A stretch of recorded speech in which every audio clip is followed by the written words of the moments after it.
Assalamualaikum dear students, welcome to your own YouTube channel Chemistry with Imtiaz Mari. First of all, I am very happy because I am selected as a lecturer chemistry through Sindh Public Service Commission.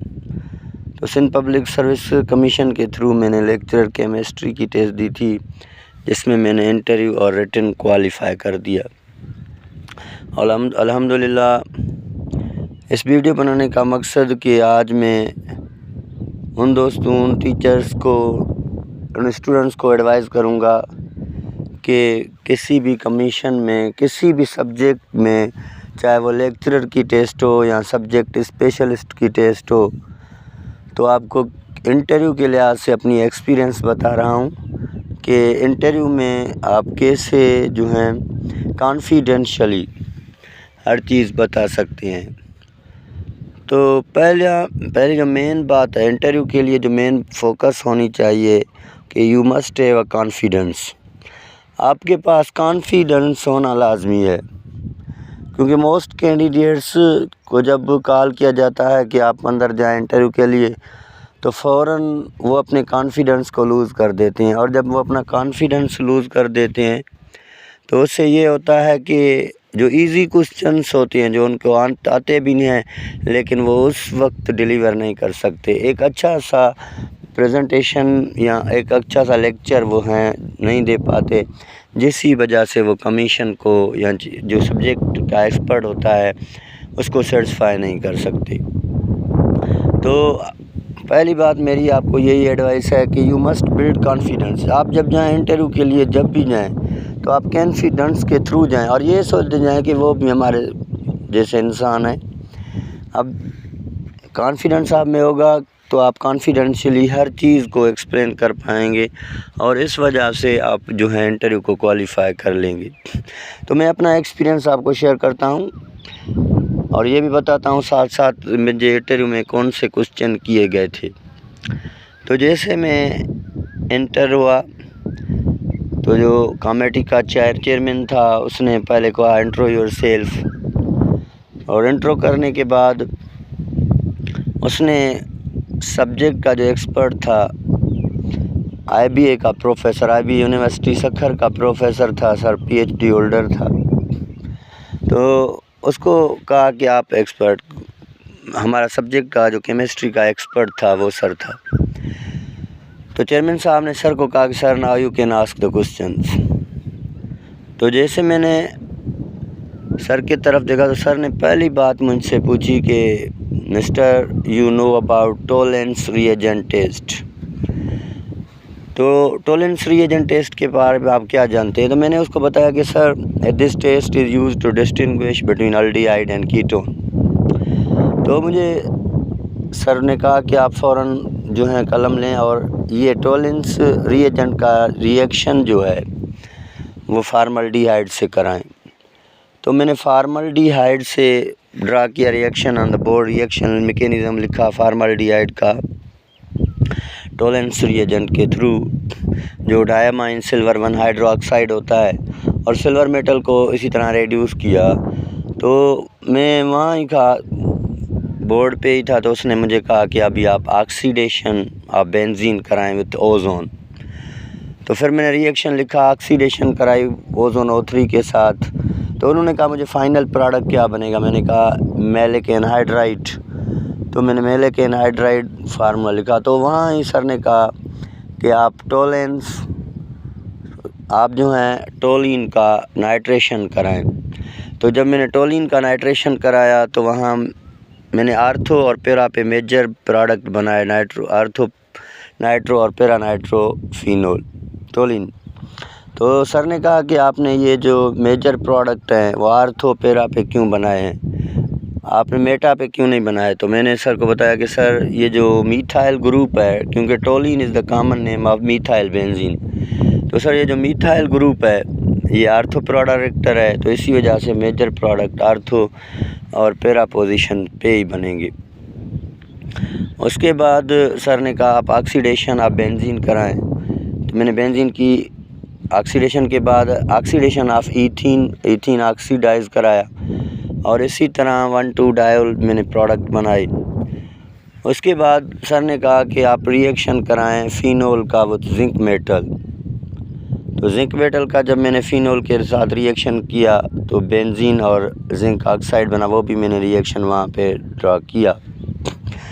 उसके बाद sir ने जो question किया कि why ethyne more acidic than ethene and ethane, तो उसका reason आप बता दें। तो मैंने बताया कि सर जो इथाइन है उसमें कार्बन sp हाइब्रिडाइज्ड है और ईथीन में sp2 हाइब्रिडाइज्ड है और ईथेन में sp3 हाइब्रिडाइज्ड है। तो जैसे हमें यही पता है कि जिस कार्बन की sp हाइब्रिडाइजेशन होती है वो मोर इलेक्ट्रोनेगेटिव होता है, क्योंकि उसमें s करेक्टर ज़्यादा होते हैं। तो उसकी इलेक्ट्रोनेगेटिविटी ज़्यादा होने की वजह से वो हाइड्रोजन के इलेक्ट्रॉन को अपनी तरफ ज़्यादा अट्रैक्ट करता है, तो हाइड्रोजन पे पॉजिटिव करेक्टर इंक्रीज़ होते हैं, तो इसी वजह से एसिडिक करेक्टर्स इंक्रीज़ हो जाते हैं। फिर मुझे सर ने पूछा कि why phenol is more acidic than alcohol. तो मैंने बताया कि सर फ़िनोल जो है वो स्टेबलाइजेशन होती है फेन ऑक्साइड आयन की, जबकि अल्कोहल में ऐसा कोई भी मैनर नहीं है, तो इसी वजह से ये प्रोसेस होता है। उसके बाद सर ने मुझसे पूछा कि what you know about the common name of phenol. तो मैंने बताया कि सर फ़िनोल का जो कॉमन नेम है दैट इज़ कार्बोलिक एसिड जो है। उसके बाद सर ने पूछा कि I have 2 mixable liquids such as water and alcohol, then how I can separate them. तो मैंने सर को बताया कि sir they are both have different boiling points, alcohol and water have different boiling points, that's why we separate them through fractional distillation। उसके बाद sir ने मुझसे question किया कि how we can detect the carboxylic acid, हम carboxylic acids की जो detection है वो कैसे करते हैं। तो मैंने कहा कि sir by addition of sodium carbonate, उसमें सोडियम कार्बोनेट ऐड करेंगे, अगर कार्बन डाइऑक्साइड की फ्रीक्वेंसी आएंगी तो कार्बोक्सिलिक एसिड है, अगर नहीं आएंगी तो कार्बोक्सिलिक एसिड नहीं है। उसके बाद सर ने कहा कि क्या ये टेस्ट फ़िनोल या अल्कोहल दे सकता है। तो मैंने कहा सर फ़िनोल और अल्कोहल ये टेस्ट नहीं देंगे, क्योंकि वो वीक एसिड्स हैं, they can't react with sodium carbonate, while carboxylic acids are strong acid, that's way they react with carboxylic acid. उसके बाद सर ने मुझसे पूछा क्वेश्चन कि how we can distinguish between saturated hydrocarbon and unsaturated hydrocarbon. तो मैंने बताया कि सर सेचुरेशन और अनसेचुरेशन की डिटेक्शन के लिए हम बेयर टेस्ट करते हैं। मोस्टली बेयर रिएजेंट KMnO4 होता है जिसका पिंक कलर होता है। अगर KMnO4 का पिंक कलर डीकलराइज हो गया तो ये डिटेक्ट करता है कि यहाँ पे अनसेचुरेशन है, कोई अनसेचुरेटेड हाइड्रोकार्बन है। अगर इसका कलर डीकलराइज नहीं होता तो हम कहेंगे कि this is a saturated hydrocarbon. उसके बाद सर ने मुझसे क्वेश्चन पूछा कि why first and second A group elements never used as electrode. तो मैंने उसको बताया कि sir there are highly reactive and their oxidation potential values are very high. तो वो इलेक्ट्रॉन जल्दी लॉस करते हैं, जिसकी वजह से वो वाटर के साथ एक्सप्लोसिव रिएक्शन करते हैं, तो उनको हम यूज़ नहीं कर सकते एज अ इलेक्ट्रोड की तरह। तो इसी तरह डिफरेंट क्वेश्चंस जो मैंने आपको बताया, जैसे फ्लेम टेस्ट के बारे में सर ने पूछा, बोरेक्स स्पीड टेस्ट के बारे में पूछा, तो मोस्टली जो कंसर्न रहा सर वो ऑर्गेनिक से। तो ये मैं आपको एडवाइस कर देता हूँ कि जब भी इंटरव्यू के लिए जाएँ तो डिस्टिंग्विश जो टेस्ट्स होती हैं, जैसे डिफरेंट टेस्ट्स हैं, हेलोफॉर्म टेस्ट है, बोरेक्स स्पीड टेस्ट है, बेयर टेस्ट है, टोलेंस रिएजेंट टेस्ट है, सिल्वर मिरर टेस्ट है, या कैपिलरी ट्यूब की टेस्ट्स होती हैं, तो इन टेस्ट को ज़्यादा फोकस करें। उसके बाद स्पेक्ट्रोस्कोपी में भी गैस है या अल्ट्रावायोलेट की सोर्सेज क्या हैं, विजिबल रेडिएशन की सोर्सेज क्या है, उससे भी कुछ सवालात किए गए। लेकिन अल्हम्दुलिल्लाह मेरा इंटरव्यू जो है मोस्टली कॉन्फिडेंशियल रहा, और कॉन्फिडेंस के थ्रू ऐसा नहीं कि मेरे तकरीबन मुझसे सर ने 25 प्लस क्वेश्चन किए और अल्हम्दुलिल्लाह मोस्टली क्वेश्चंस मैंने बता दिए, लेकिन एक दो क्वेश्चन इंसान है वो मैंने सॉरी भी किए, ऐसा नहीं कि मैंने सब येस कर दिए। तो लेकिन आपको मैं एडवाइस करता हूं कि आप ऐसे ही टेस्ट कर की प्रिपरेशन करते रहें और ये क्वेश्चन मैंने आपसे शेयर किए ताकि आप इन पे ज़्यादा फोकस करें। उसके अलावा इनऑर्गेनिक से भी क्वेश्चन कर दिया किए सर ने मुझसे, जैसे आप स्प्लिटिंग ऑफ डी ऑर्बिटल होती है और ट्रांजिशन एलिमेंट्स की कलरिंग कंपाउंड बनती हैं, तो डी ऑर्बिटल्स स्प्लिट क्यों होता है, उसकी स्प्लिटिंग की क्या वजह है। फिर दो सेट्स बनते हैं T2G एंड EG, तो उनको T2G क्यों कहा जाता है, EG क्यों कहा जाता है, उसके पीछे क्या रीज़न है।